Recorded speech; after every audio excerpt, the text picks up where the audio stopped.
Olá, boa noite a todas e a todos. Bem-vindos a esse terceiro episódio da Veda ESG.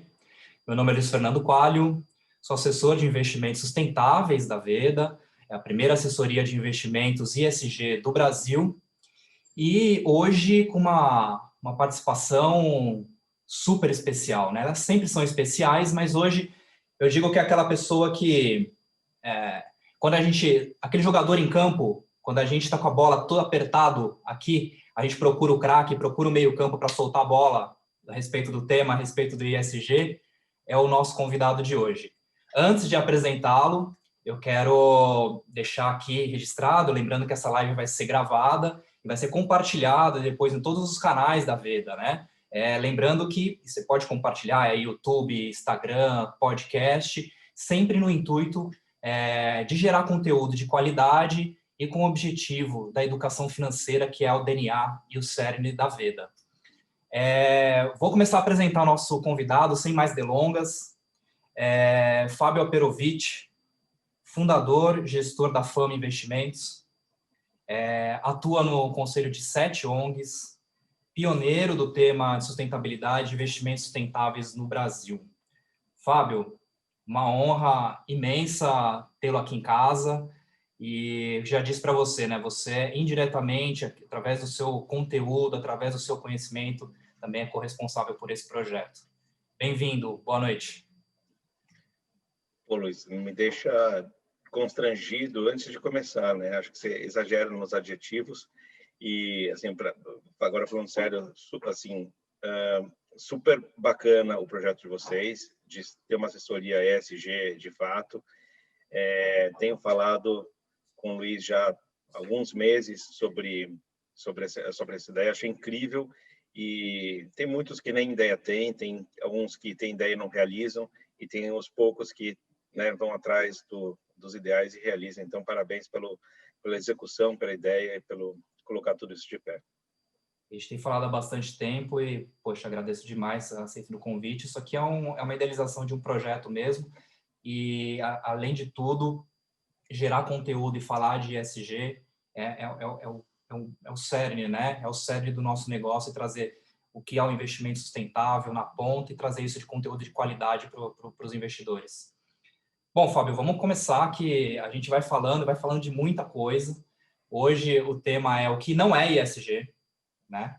Os caminhos e descaminhos aí do investimento sustentável no Brasil. E é claro, né? Para negar, a gente, antes de tudo, você há 30 anos, né? Pelo menos nesse mercado, você afirmou demais, né? O que é isso e vem falando isso há muito tempo.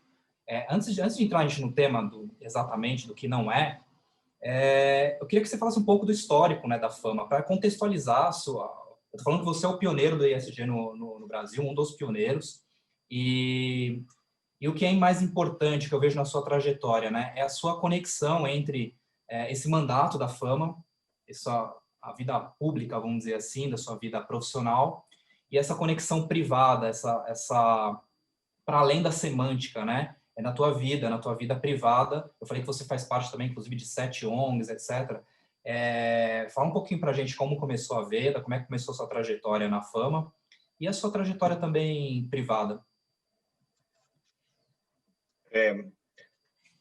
Super legal a sua pergunta, porque eu acho que as histórias se misturam mesmo. Eu não consigo separar o que é vida profissional de vida pessoal, até porque quando eu e o meu sócio, o sócio fundador, né, Maurício Levi, decidimos abrir a Fama, a gente entendeu lá naquele momento que a gente não ia conseguir, a gente não ia nem ter estômago para fazer investimentos que fossem desalinhados dos nossos valores pessoais, da maneira que a gente tinha de enxergar o mundo.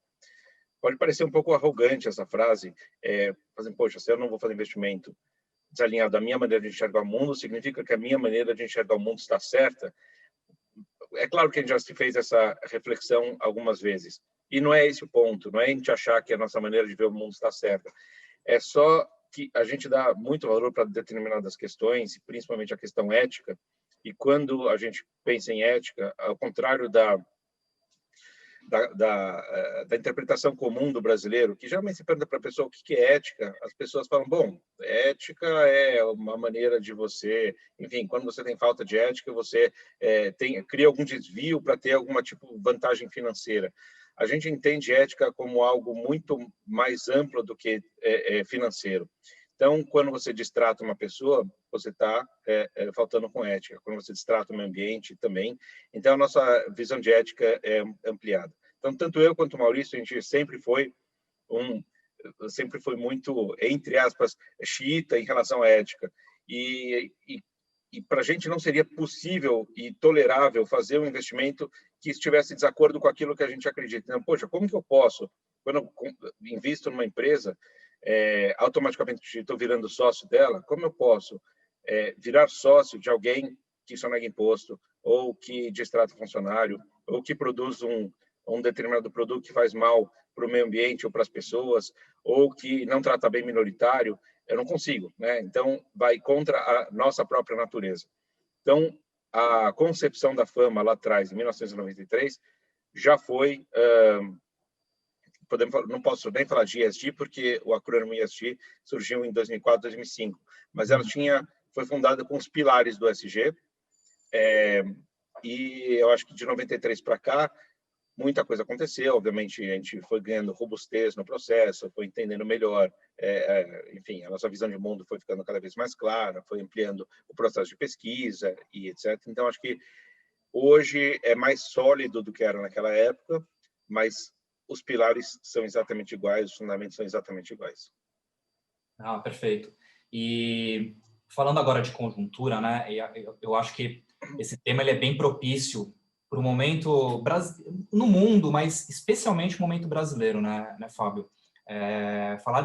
Explodiu durante a pandemia o assunto ISG, investimentos sustentáveis, a questão da desigualdade, uma série de relações, alguns problemas que a gente já tinha como sabia que ia acontecer, que acontece no lugar onde a gente vive, ele se tornou algo, né, explodiu todas as informações. O investimento sustentável acabou eclodindo nesse meandro todo. A gente sente aqui que, em relação aos investidores, né, nossos amigos, investidores que estão nos assistindo agora, e as que a gente já atendeu ao longo desse período, que isso está na boca de todo mundo, o ISG está dentro do mundo dos investimentos, né, pelo menos. Muita gente procurando interesse, mas pouco conhecimento, né?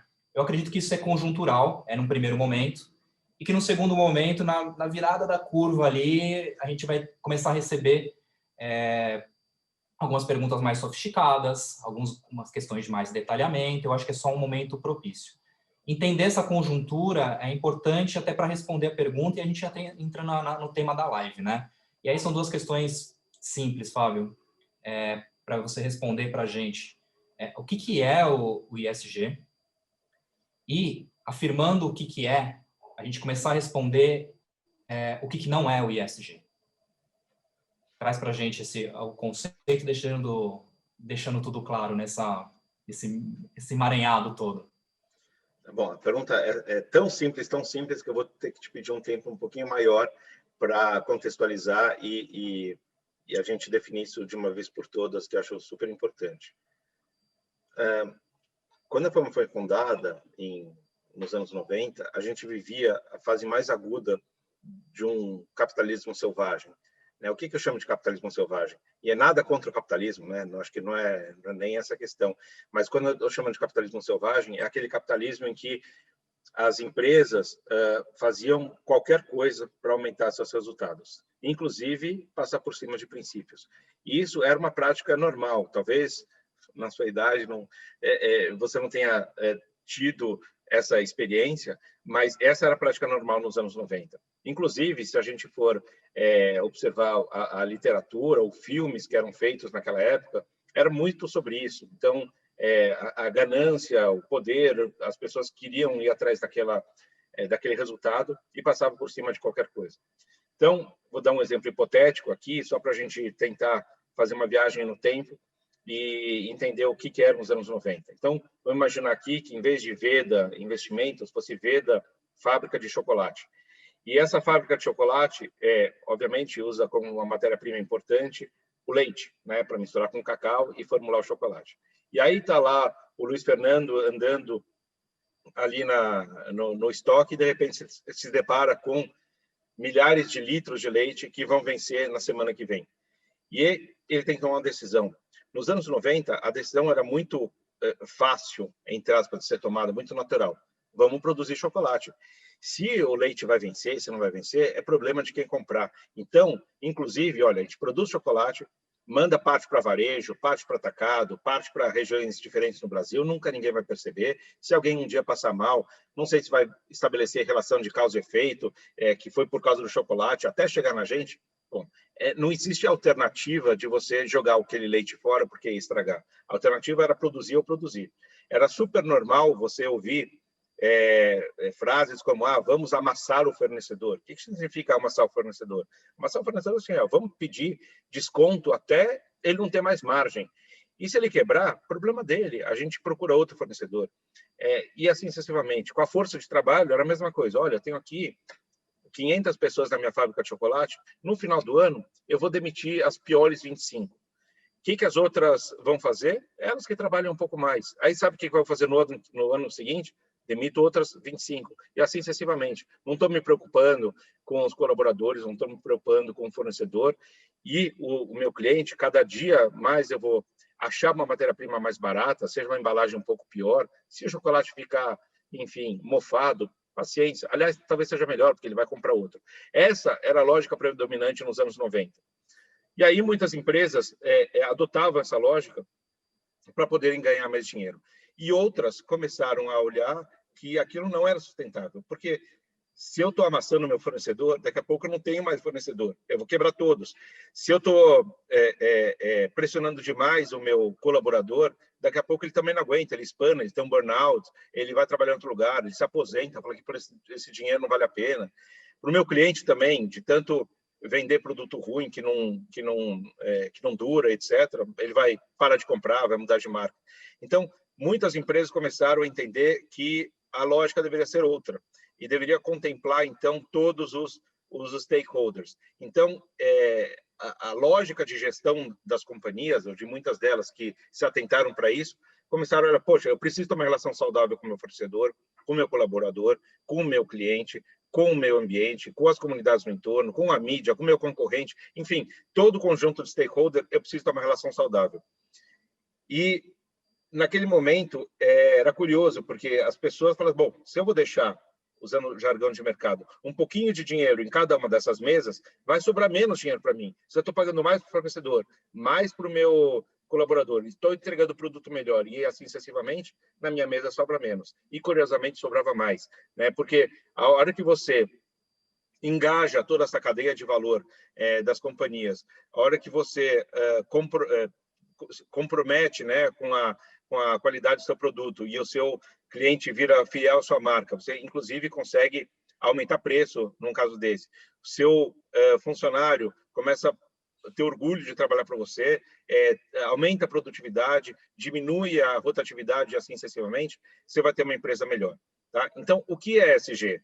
99,9% das vezes que você perguntar o que é ESG, as pessoas vão te responder. E ESG são as siglas Environmental, Social and Governance.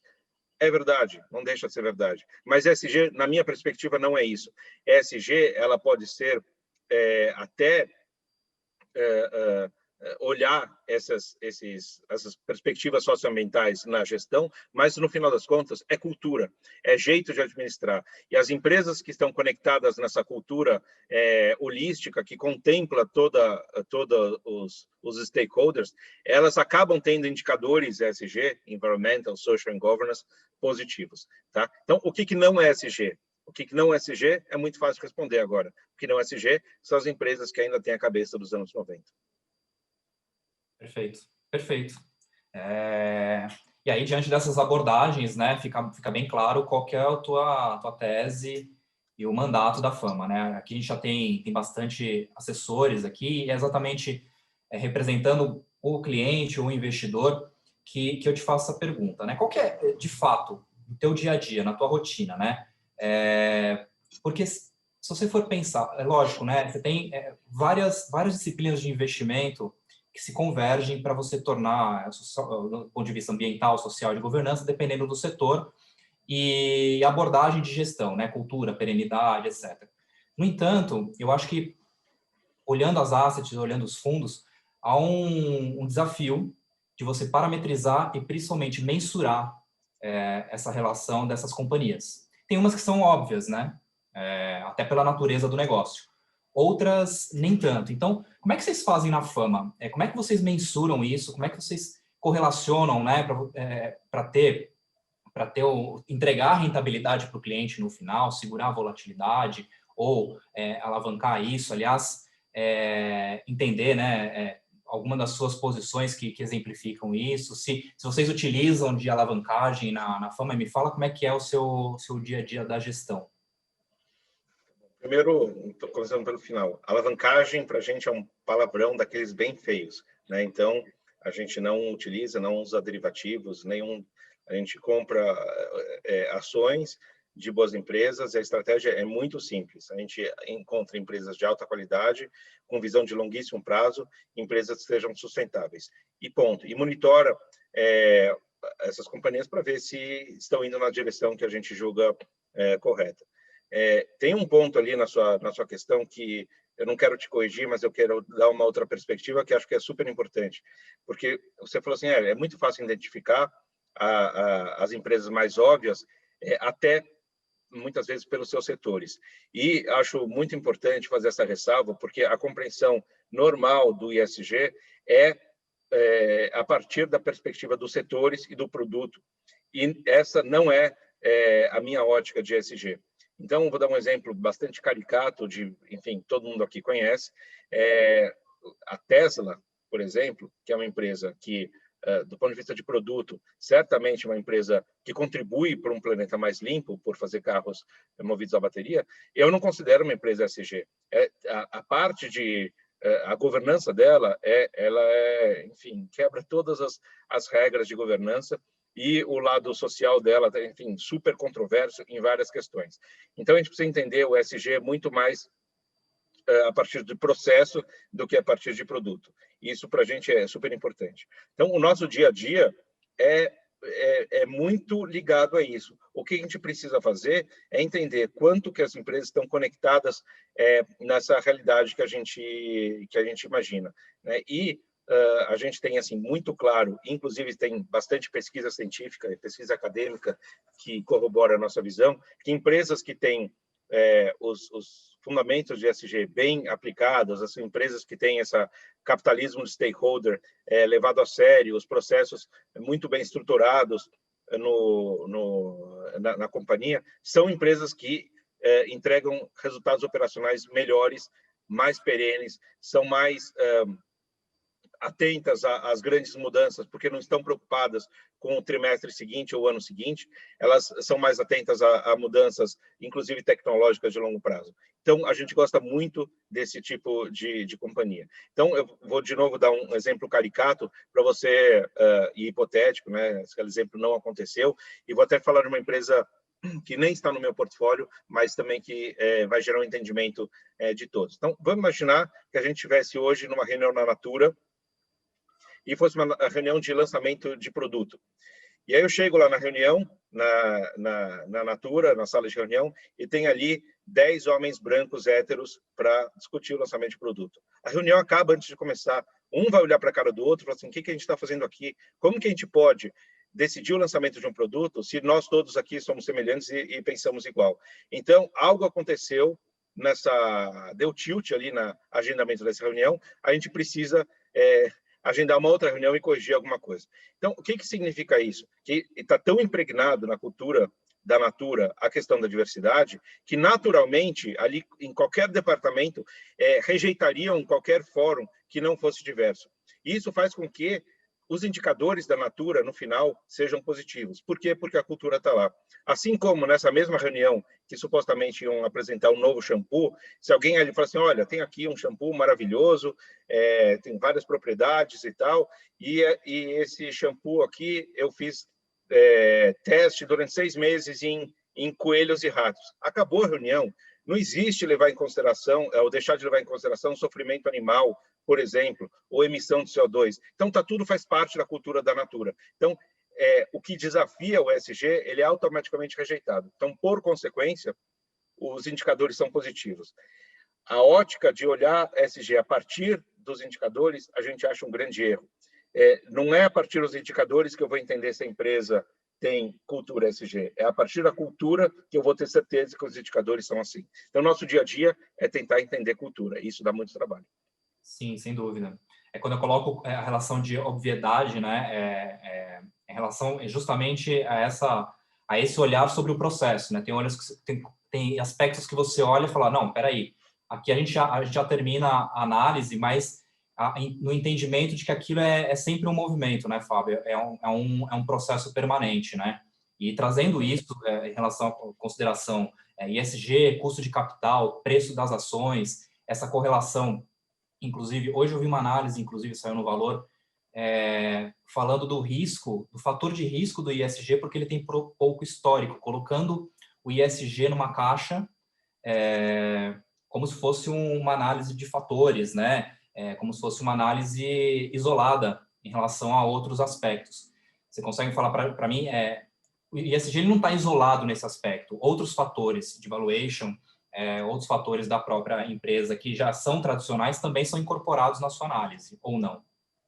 Sim, totalmente.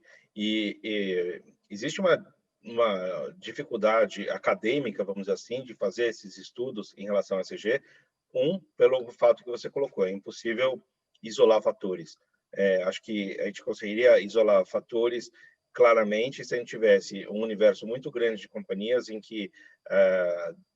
companhias muito parecidas e uma delas ou algumas delas tivessem critérios de ESG muito desenvolvidos, notadamente desenvolvidos, outras não, e aí a gente ia conseguir fazer algumas análises. Então, essa é uma limitação que a gente tem de universo. A segunda limitação que a gente tem é temporal, né? Temporal no sentido de eu vou fazer essa análise o quê? No performance da empresa no último ano, nos últimos 2, nos últimos 5, nos 10 anos, mas nesses 10 anos a empresa sempre foi ESG, ela se tornou ESG, ela está melhorando o ESG. Então, é bastante difícil a gente, especialmente num país como o Brasil, que tem um universo tão limitado e com tantas interferências externas, fazer esse tipo de estudo. Então, estudos isolados eu não gosto, mas tem um estudo que eu gosto, que existe um estudo que foi feito, que é o estudo dos estudos, né? Então, em vez de ter um estudo específico, um determinado grupo de pesquisadores consolidou os resultados de mais de 2.000 estudos acadêmicos. Então, teoricamente, as imperfeições que existem entre janela, universo, geografia, momento, etc., provavelmente esse erro foi reduzido por ter mais de 2.000 estudos. E nesse estudo dos estudos, né, esse compilado dos estudos, mostra que o investimento ESG, em 90% dos casos, ele é neutro ou positivo em termos de retorno e positivo em termos de risco.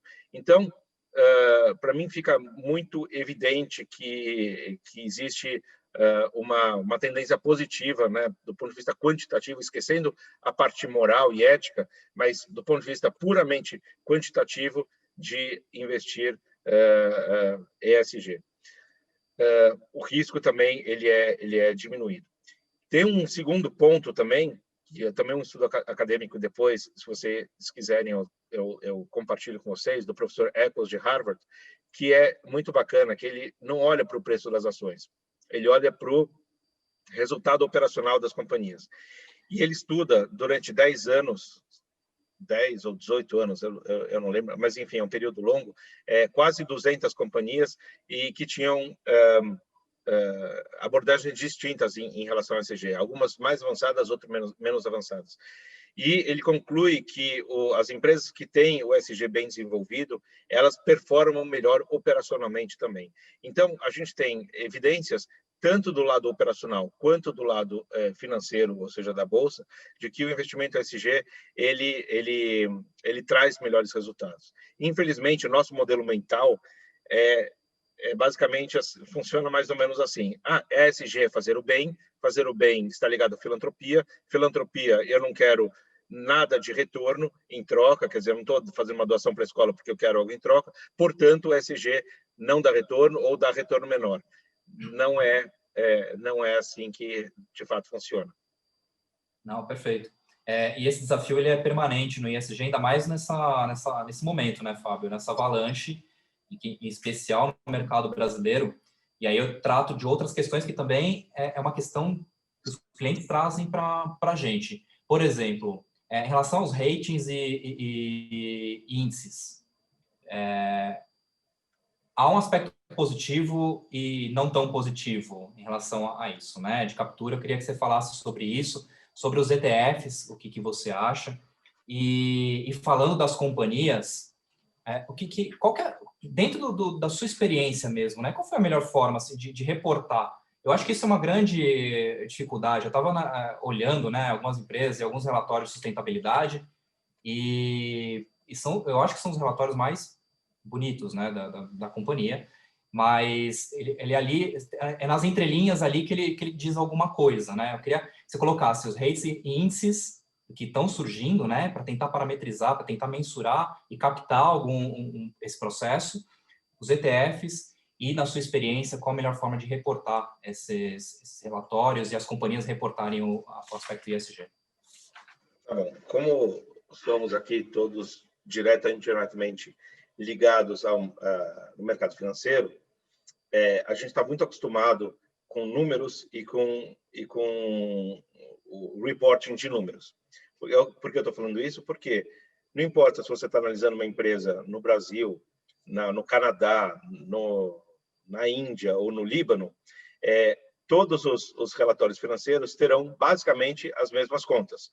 A gente vai ver lá receita, vai ver custo, vai ver dívida, vai ver depreciação. Pode ter ali umas diferenças regionais contábeis, mas, em essência, o relatório é igual.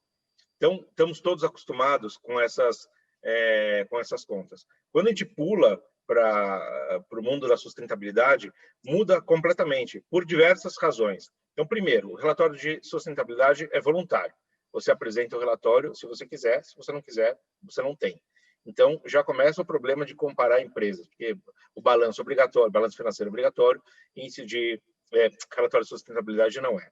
O segundo, que os dados são seletivos. Então, as empresas podem escolher o que elas vão apresentar dentro dos relatórios. Então, dando um exemplo, se a empresa quiser apresentar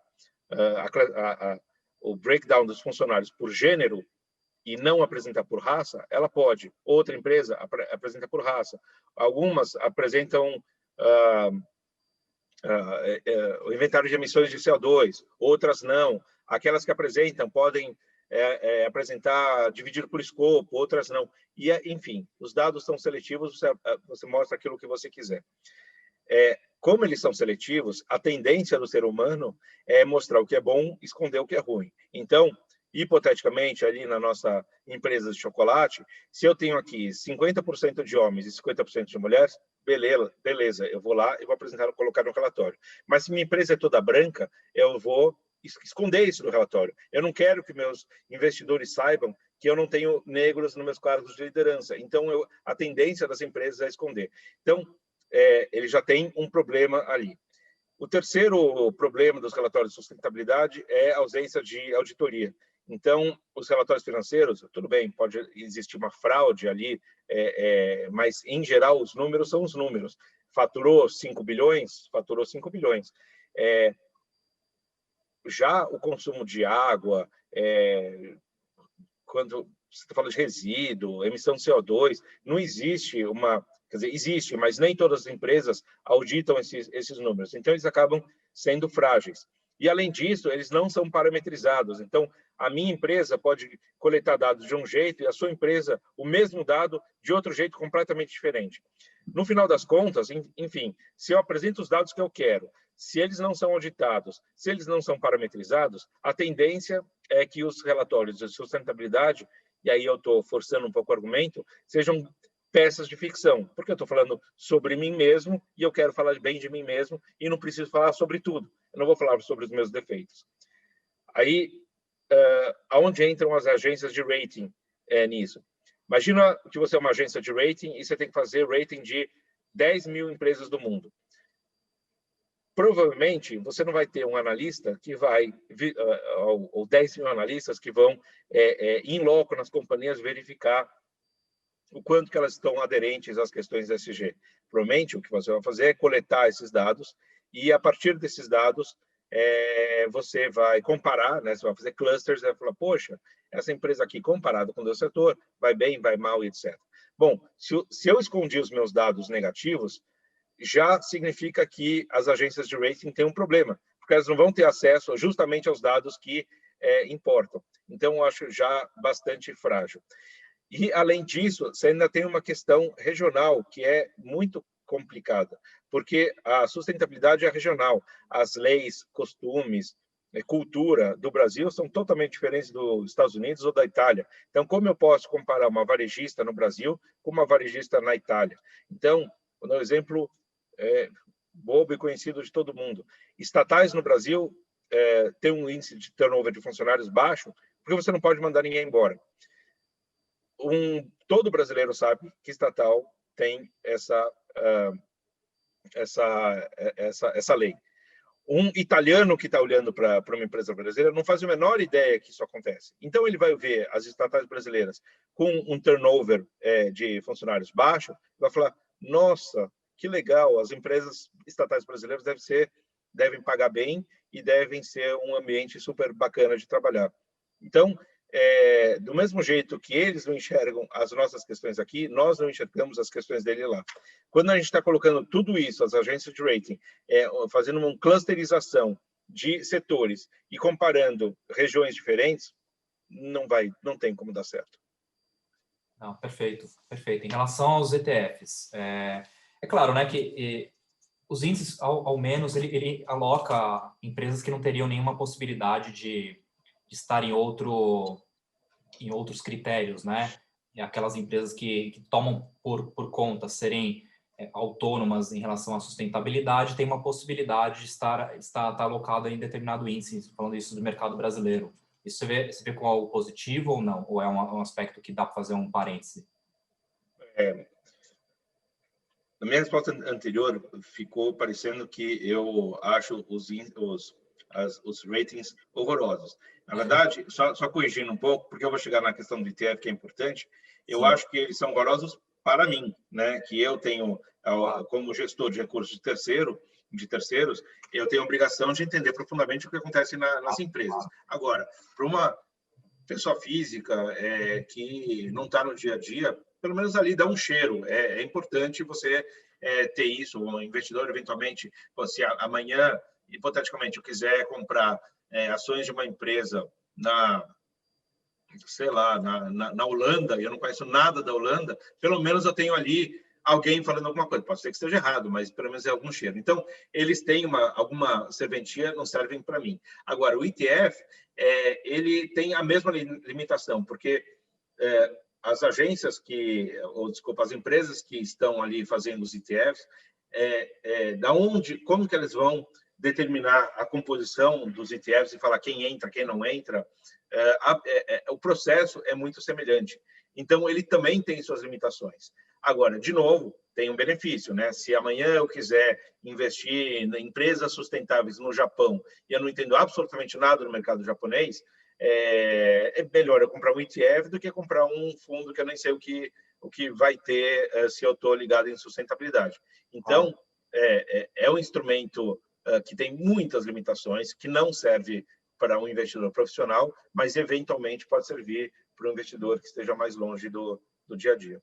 Não, perfeito. E voltando a tratar do que não é ESG, e nós estávamos falando, né, Fábio, essas últimas semanas foi muito pedagógica, assim, ele materializou de fato o tema da nossa live. Tivemos diversos casos, né? Eu queria falar de um que foi muito próximo de você, que é da Linds, né? Na fusão com a Stone, e entender como é que foi esse processo com vocês. falando abertamente, porque se tratou de abertamente, né, em relação a várias mídias, jornal e etc. Explica para a gente como é que foi esse processo, e aí eu vou entrar em outros, inclusive exemplos que a gente colocou, né, falando de produtos, falando de empresas aí que em relação à indenização em cidade, Brumadinho, etc. Foi uma avalanche. As últimas semanas foi uma avalanche para o ESG. E vamos falar dessa que é mais próximo. O que aconteceu de fato com a Lynx e com a Stone? E a Fama, né? Envolvendo a Fama. Olha, primeiro que eu acho que esse caso da Lynx, ele extrapola e transcende a Lynx. Ele deixou de ser um caso da Lynx e passou a ser algo a ser refletido em relação ao novo mercado como um todo, porque a Lynx faz parte do novo mercado. Então, a fragilidade, né, de alguns conceitos do novo mercado que, na minha ótica, não foram adequadamente aplicados e não foram adequadamente obedecidos, eles configuram agora que a operação ocorreu um precedente muito perigoso para que as demais empresas do novo mercado adotem o mesmo expediente. Então, me entristeceu bastante como esse caso foi se desenvolvendo no Brasil, culminando com a aprovação do mesmo na semana passada, não pela Lynx em si, mas pela criação de um precedente. Enfim, a questão da Lynx tem começo, meio e fim, né? O mercado ele é infinito, então como os investidores, os reguladores, os empresários vão lidar com a questão do novo mercado a partir da jurisprudência, vamos dizer assim, deixada pela Lynx, é o que realmente me preocupa. Ali, falando particularmente do caso, existia um nítido conflito de interesses entre a figura dos fundadores, que eram acionistas da empresa, com 14% do capital, e eles ocupavam também a cadeira de executivos e também estavam no conselho de administração. Quando foi negociado a venda para a Stone, e em relação à operação em si, eu não tenho nenhum obstáculo em relação à operação normal de mercado de capitais, com preço adequado. Nosso ponto ali nunca foi o preço. Mas quando o acordo foi divulgado, ele trazia alguns componentes um pouco fora do padrão. O primeiro componente fora do padrão é um acordo que envolvia alguns dos fundadores da Lynx, em proporções diferentes, um acordo de trabalho e mais um acordo de non-compete, numa soma muito relevante de dinheiro, o que para mim configurava um prêmio de controle disfarçado. Então, os investidores todos venderiam as ações para a Stone a um determinado preço, esses acionistas venderiam pelo mesmo preço, mas eles seriam remunerados de outra forma também, e que se a gente somasse uma coisa a outra, não é que daria uma diferença pequena do ponto de vista percentual, daria uma diferença substancial. Isso não seria um problema em si, se os minoritários tivessem todo o direito de rejeitar um acordo desses, né? Porque, no final das contas, qualquer administrador de companhia pode fazer, teoricamente, né, pode fazer qualquer proposta, cabe aos minoritários aceitarem ou não aceitarem a proposta. Então, ainda se tivesse uma proposta, olha, é o seguinte, eu quero que a empresa me dê R$1 bilhão por ano. Tá bom, os minoritários falam, você está louco, eu não quero. Mas no caso da Lynx, esse direito foi, de certa forma, suprimido dos minoritários, uma vez em que se estabeleceu uma multa em que os minoritários tinham três opções, né? A primeira é aceitar o acordo dessa forma, e que existia esse inconveniente. A segunda é rejeitar o acordo, e ao rejeitar o acordo, pagava-se uma multa substancial, ou seja, me colocaram um acordo que não contemplava a questão do tag-along da maneira que deveria ser contemplada, mas eu também não podia votar contra, porque ao votar contra era colocada uma multa para mim. E existia uma terceira alternativa, que é o seguinte, olha, tá bom, então eu não vou nem falar não, eu nem vou falar sim, eu vou trazer um terceiro interessado na companhia para poder comprar por outras condições. Nesse caso, a multa seria maior ainda. Então, as mãos dos minoritários ficaram totalmente atadas. E ainda existia a questão desses fundadores que estavam diretamente envolvidos, né? Eles tinham um benefício próprio que estava sendo tratado ali nessa operação. Eles deveriam ter o direito de votar suprimido, e isso não aconteceu. Então, acho que o caso tem ali vários gaps. Nós fomos os primeiros a gritar, mas aquilo não foi um grito isolado. Logo depois teve a AMEC, que é a associação, enfim, que trata dos direitos de minoritários, também foi contundentemente contrário à operação. Outros minoritários também, enfim, não foram tão vocais publicamente, mas não publicamente também se manifestaram com essas restrições. Teve a ISS, que é enfim, uma agência que orienta voto de investidores a respeito de questão de governança, também foi bastante taxativo contra a operação. A B3 foi taxativa sobre a multa, e a CVM, num primeiro momento, também deliberou sobre a contrariedade do voto dos fundadores. E depois o colegiado derrubou essa decisão e voltou atrás. Enfim, então, não foi algo que foi a fama contra a operação. Acho que começou com a fama e ganhou uma dimensão um pouco maior. E enfim, tendo sido aprovado dessa maneira, todas as outras empresas do novo mercado que deveriam estar sujeitas às regras de tag-along, elas ganham ali uma fórmula criativa para bypassarem essas leis. Cria um precedente que desestrutura um processo cultural da forma de se fazer negócio, né? Eu trouxe esse caso assim que é um pouco mais complexo, um pouco mais sofisticado, até para quem nos ouve, né, entender qual o nível de complexidade, inclusive da decisão de investimento que envolve o ISG, né? Às vezes é um refino, uma sofisticação do gestor com a experiência, e que isso é muito comum no mercado, e entender o que a fama faz de fato, né? Que não é algo por cima. Então, ela convive com essas complexidades do mercado. E quando eu vi o caso da Linux também, inclusive, eu falei, olha, ainda mais com as empresas nascendo muito rápido, né? Se prosperando muito rápido nesse processo todo, cria um precedente perigoso, dá uma invertida ali nesse processo que, culturalmente, para o nosso ecossistema de negócio, ela não é saudável, né? E indo para um assunto que também não é nada saudável, né?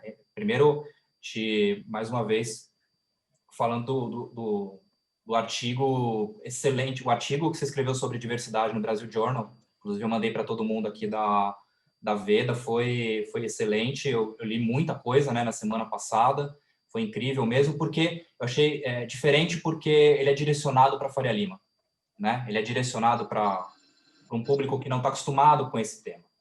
E diante eu queria colocar dois casos do Carrefour, um aspecto de mercado, posterior a tudo que aconteceu com o Carrefour, que foi, né, uma pequena alta em relação ao preço anterior, 0,5%, e depois, na segunda e na terça-feira, uma queda brusca, né, no mundo todo, no Carrefour, inclusive no mercado brasileiro, mais aguda. E agora que a gente está com investimento sustentável, a gente recebe aquelas mensagens, né, Fábio? E aí, foi pressão, foi moral? E assim, minha primeira intuição falou, opa, peraí, eu acho que os investidores não foi um aspecto moral, foi primeiro um aspecto, loja fechada, menos receita, despesa, preço para baixo, né? Foi a minha primeira intuição. E essa é a minha pergunta para você. Você acha que dentro do investimento institucional de investidores, você percebe algum tipo de mudança na tomada de decisão de investimento? E segundo, né, aí falando, a gente já extrapola para a questão da diversidade em relação a direitos humanos dentro das empresas, né? Eu tenho uma concepção você me corrija se estiver errado, de que estruturas culturais, e falando assim, especialmente a social, ela é uma construção de fora para dentro, né? E a gente está passando por esse debate aqui, principalmente no mundo ocidental, aqui está passando por esse debate cultural, social. Você acha que essa estrutura é de fora para dentro? Qual que é o papel das empresas que contribuem para esse debate? E no Brasil especificamente, o que você tem visto em relação ao S do ISG, a relação de diversidade, linkando todos esses temas, e como é que as empresas podem contribuir para isso ou não podem contribuir? Eu acho que, enfim, a questão do S, do SG, assim como a questão ambiental, são temas extremamente complexos mesmo, e que eles não podem, a gente não pode ver essas questões de maneira reducionista, como eu tenho visto em boa parte do, enfim, infelizmente, né, do mercado financeiro. Então, o mercado financeiro elegeu carbono como o indicador de ambiental e equidade de gênero como o indicador social, como se todos os outros fossem menos importantes. E, além disso, as questões são muito mais densas e complexas do que simplesmente olhar o percentual de pessoas que tem, de negros, pessoas com deficiência, pessoas trans ou equidade de gênero. É muito complexo. E passa um pouco por essa questão que você coloca, como, por exemplo, o que as empresas deveriam fazer. Se a gente olhar a lista de coisas que o Carrefour faz, é gigante a lista. Ela faz muita coisa. Mas por que isso está acontecendo? Né? Então, poder entender que ações não necessariamente trazem resultados se não fizer parte da cultura, e entender quais são os gaps na cultura, é muito complexo.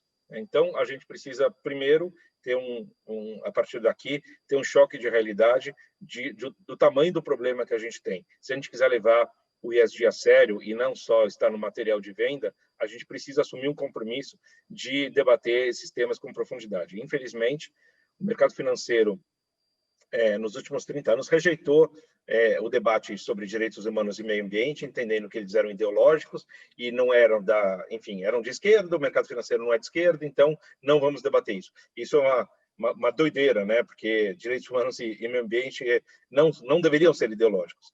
Exato. Mas eles foram ideologizados, enfim. Então, a gente está muito cru nesse debate.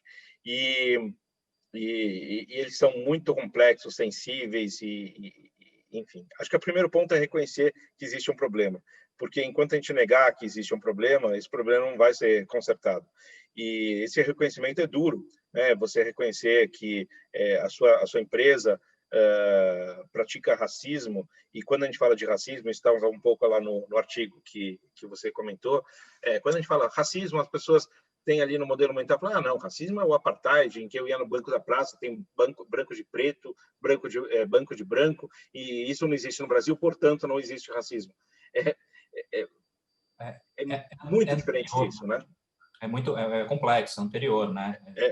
Muito, e é um racismo estrutural que existe, de diferença de oportunidades, da maneira que, enfim, que as coisas são.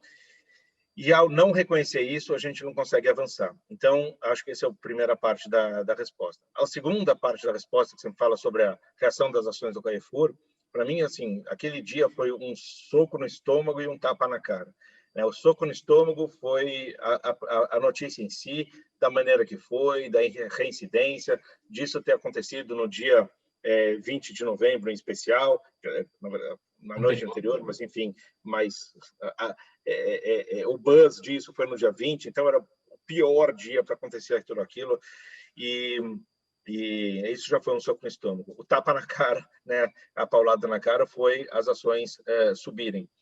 E aí eu me questiono o quanto que o ESG é de verdade no Brasil nesse momento, porque naquele momento ali, naquela sexta-feira, os investidores não conseguiram sequer estabelecer uma relação de causa e efeito de quanto que isso afetava o Carrefour. Na segunda-feira, quando teve aquela queda vigorosa das ações da Carrefour, em que a companhia perdeu 2 bilhões de reais de valor de mercado, eu te pergunto, você acha que de sexta para segunda os investidores ficaram conscientes, de repente? Ou o que aconteceu, provavelmente, que é a minha opinião, durante o final de semana, foram tantos os protestos, manifestações em redes sociais, é, é, pessoas declarando boicote ao Carrefour no Brasil ou fora do Brasil, quebra-quebra, etc., aí os investidores entenderam, opa, vai reduzir o fluxo na loja, portanto, reduz o faturamento, portanto, reduz o lucro. Então, a venda das ações de Carrefour na segunda-feira não foi por causa de uma questão social, foi por uma questão econômica. E o mercado está tão cru que sequer conseguiu entender que aquele ato da morte do Beto Freitas levaria as pessoas a terem as pessoas na sociedade civil ter aquele tipo de reação. Então só mostra quanto a gente está distante do SG raiz, né, do SG de fato. Sim, Só sim. para não me alongar, mas é só um ponto acho que eu queria fazer aqui, que é o seguinte, eu até estou otimista com o que acontece a partir dessa tragédia.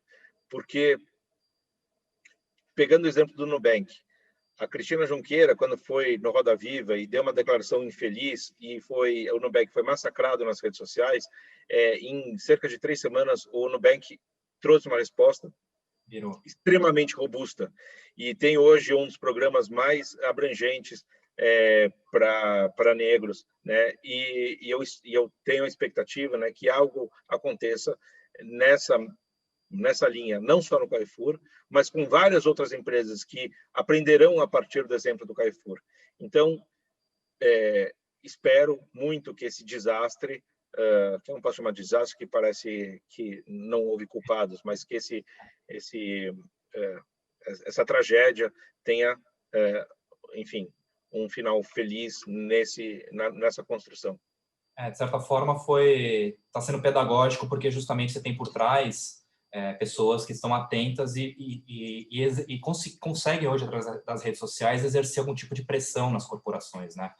O que isso está provável, que eu vejo, é que não estava no cálculo dos investidores há muito pouco tempo atrás, né? Que você trazer isso e você fazer com que o presidente do Carrefour venha se retratar publicamente no Brasil a respeito de racismo estrutural posterior a manifestações, né, que houve quebra-quebra, etc., é um cálculo novo. Então, há um processo pedagógico, a mesma relação com o Nubank, é um processo pedagógico que é uma simbiose, né, Fábio, entre essa construção social e o que está acontecendo dentro das empresas, né? E ele é tão complexo, eu fiquei sabendo de notícias essa semana, que tem uma agência de publicidade enorme aqui em São Paulo, que fez um trabalho de diversidade e inclusão e abriu canal de opinião dentro dos funcionários e colaboradores.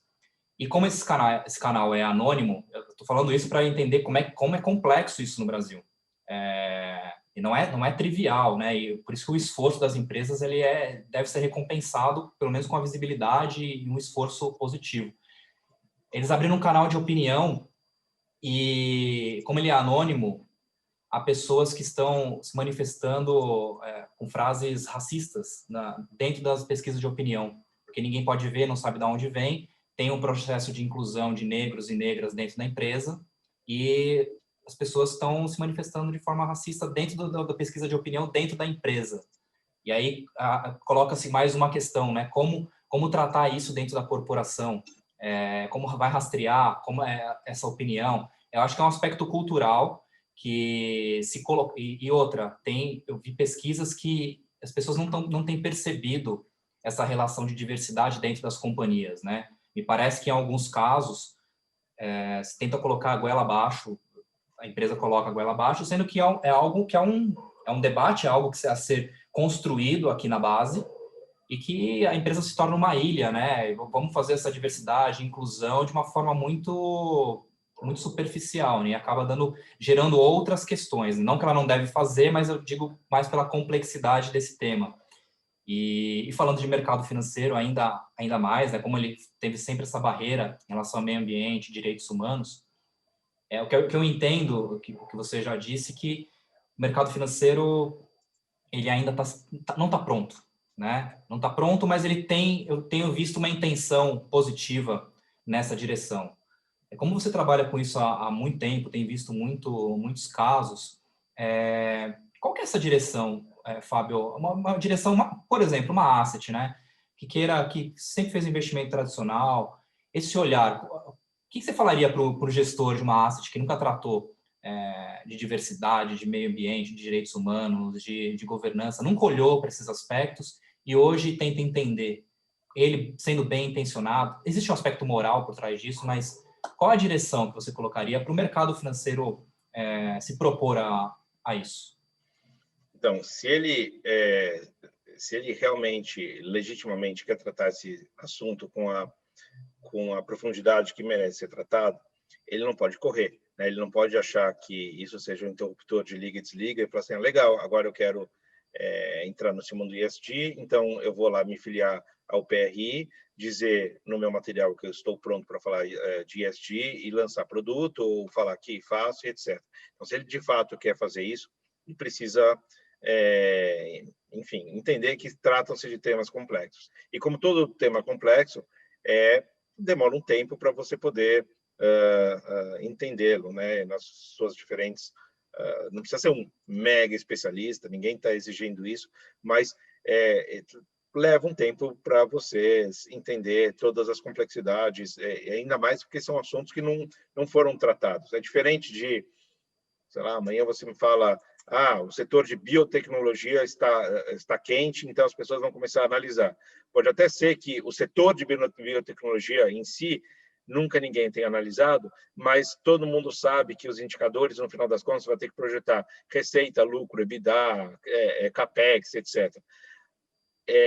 A gente está falando de ESG, são indicadores diferentes, situações diferentes, contextos diferentes, então é tudo muito novo. Então não dá para ter pressa, não dá para amanhã eu querer ser médico e falar, beleza, então agora vamos discutir medicina. Mas, peraí, tem que prestar um vestibular, tem que fazer a faculdade, tem que fazer a residência e depois talvez esteja pronto, porém inexperiente. Então, leva um tempo. Então, se quiser fazer isso com substância, eu acho que são algumas etapas que têm que ser cumpridas antes de sair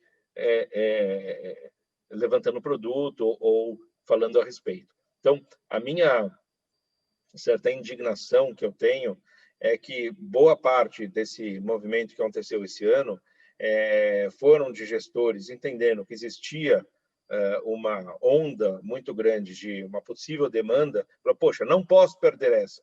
Já que eu não posso perder essa, eu agora sou SG. Né? Então, isso para mim é um pouco... ainda que tivesse intencionalidade, mas eu acho que quem faz isso de forma responsável não pode lançar um produto antes de ter, de fato, o fundamento por trás. Então, acho que tem pessoas bastante conscientes e responsáveis fazendo um trabalho direito e outros que estão, talvez, um pouco no oba-oba comercial. Foi isso. Bom, e tratando do outro lado agora, quando você olha Brasil, mas principalmente lá fora, né? Tratando que tem um histórico, que tem uma carreira aí em torno do tema, para quem que você olha com relação aos seus pares ou até companhias que você poderia dar de exemplo para a gente, que são, de fato, tem um histórico verdadeiro de análise robusta do ESG? Acho que tem, enfim, algumas referências que são que tratam o assunto já há bastante tempo. Mas como eu invisto só no Brasil, a minha profundidade para dividir isso, enfim, é baixa, né? É muito mais de ouvir falar do que, de fato, estar lá entendendo como são os processos. Mas, posto esse disclaimer, e acho que esse disclaimer é importante ser colocado, eu tenho lido muita coisa legal da Generation, que é um fundo que, enfim, tem como um dos cofundadores o Al Gore, que é bastante dedicado à causa enfim, tem feito bastante coisa. Store Brand, que leva a questão ambiental muito a sério. É um fundo nórdico. A Robeco, que é holandesa, também trata do assunto com, enfim, com bastante solidez. Então, acho que tem esses nomes que eu admiro bastante, Arabesque também, acho que faz um trabalho bastante legal. Enfim, tem outros, certamente, que estamos fugindo aqui, mas em nenhum deles, por exemplo, eu jamais entrei na sede para entender como são os processos. É muito mais a partir da leitura, e eu acho que isso fica um pouco prejudicado, te dar uma resposta muito, muito certeira. O mesmo acontece para as companhias, né? Porque, como eu invisto só aqui, eu olho, obviamente, muito do que acontece lá fora, mas quando a gente tenta entender uma companhia aqui, como eu falei no começo, a gente precisa ter interações com múltiplos stakeholders. Não adianta só olhar o relatório de sustentabilidade, isso para a gente é muito vago. Então, eu também tenho dificuldade de olhar para empresas fora e falar, a partir do relatório de sustentabilidade, construir uma opinião. Agora, tem sim, empresas que estão muito consistentes. Acho que tem uma que eu gosto bastante na história, muito legal, que é a Patagônia, de roupa. Acho que, enfim, é uma pessoa que o espírito dela se confunde ali com a cultura da empresa. Eu acho muito legal. Não, perfeito. Tá otimista, Fábio? Diante de tudo, é uma semana propensa, assim. Eu estou te perguntando, que acho que é uma semana, inclusive, necessária para a gente entender a resiliência do ISG e refinar o debate, né? Eu acho que tudo isso que está acontecendo é muito pedagógico, repito isso, e acho que a gente refina a relação de investimentos sustentáveis com a decisão do investidor e de como isso, na ponta, fazer com que o investidor entenda que o investimento dele tem uma finalidade, né? Ele tá financiando um projeto. E a gente tem uma questão aqui, acho que ficou evidente durante o Covid, que eu ouvi isso de um professor no mês passado, que se no século XIX o Brasil tinha uma questão ética, que era a escravidão institucional, né, institucionalizada por meio de lei, hoje a gente tem um problema ético, que é a desigualdade. Você acha que o ISG ele contribui, uma reorientação de investimento, né, sustentáveis, contribui para que a gente resolva essa questão? E olhando conjuntura, e aí geral, olhando sua análise macro, né, Brasil, mundo, hoje você está mais otimista para a resolução, para a gente viva num lugar um pouco melhor, um pouco mais justo? Como é que está o seu olhar? Tem uma questão que eu acho super importante, que a gente está vivendo, mas era mais de médio e longo prazo, que me torna otimista nesse sentido, que é a transição geracional. Então, a gente está iniciando, né, um processo em que a geração Z vai ocupando cada vez mais um espaço importante em várias esferas, vai ocupando espaço como consumidor, ocupando espaço nas políticas públicas, ocupando espaço dentro das empresas, mas é muito cedo. Então, as pessoas hoje de 16, 18, 20, 22 anos têm um chip que a minha geração não nasceu com ele. Essa minha geração veio com chip de olhar o individual e estragou o planeta, e a sociedade não era muito levada em consideração. Essa nova geração tem essa questão do propósito, tem essa questão do antirracismo, anti-homofobia e outras transfobias, etc., e o respeito ao próximo, e respeito ao coletivo, e meio ambiente, etc. Isso é muito forte para essa geração. Então, o que acontece à medida que o tempo vai passando? Essas pessoas hoje têm um poder discricionário baixo, né? Ou ainda não têm posições que nas empresas estão altamente remuneradas, estão no início de carreira, ou ainda vivem com seus pais, mas à medida que o tempo vai passando, vão galgando posições em carreiras, vão assumindo posições de liderança, vão mudando como mercado de consumo, e assim vão herdando fortunas, vão entrando na política, e assim sucessivamente. Então, a longo prazo, eu estou bastante otimista, porque essas pessoas elas têm isso muito incorporado. Dificilmente a gente vai ver uma pessoa, uma pode ser, mas enfim, no agregado das pessoas, não se preocuparem com crueldade animal, não se preocuparem com desigualdade social, não se preocuparem com racismo ou homofobia, não se preocuparem com emissão de CO2. É difícil, seria a exceção quem não se preocupar. Então, à medida que o tempo passa, eu acho que a gente vai construindo algo diferente do que a gente tem hoje. Neste curto prazo, é tudo muito volátil, né? A gente vê, por exemplo, o principal, enfim, país do mundo, os Estados Unidos, numa alternância radical entre a agenda anti-ESG para a agenda totalmente pró-ESG, e aí dá para ficar otimista? Sei lá o que vai acontecer daqui a 4 anos, né? Então, ainda a gente vive um pouco esse período meio caótico, incerto, mas a médio e longo prazo acho que é meio que inevitável que a gente construa algo diferente. Ah, perfeito, perfeito. Um otimismo realista, um otimismo aguardando os próximos capítulos. Fábio, eu vou concluir. A gente tem um mandato aqui de processo educacional que na Veda ele é sempre ratificado, sempre colocado como um primeiro plano, né? Vou pedir para você, para quem está nos ouvindo, quem vai ver essa gravação posterior, para indicar 1, 2 livros falando de ESG ou não, ou aquilo que você esteja lendo. A gente estimula para que, com certeza, no teu gosto aí, vai ser algo relacionado à boa prática do social, inclusive. Tem algum livro para indicar para a gente? Eu vou indicar 2, então, já que você pediu 2. Então, o primeiro não tem nada a ver com ESG, mas tem tudo a ver com ESG. É um livro que eu indico sempre que me perguntam um livro de ESG. Eu indico um que não é de ESG, mas ele traz reflexões que sempre estão abrangendo os pontos de ESG, que é de um cara que eu adoro, é um israelense chamado Yuval Harari. Ele virou um ícone no Vale do Silício e ele tem um conjunto de 3 livros.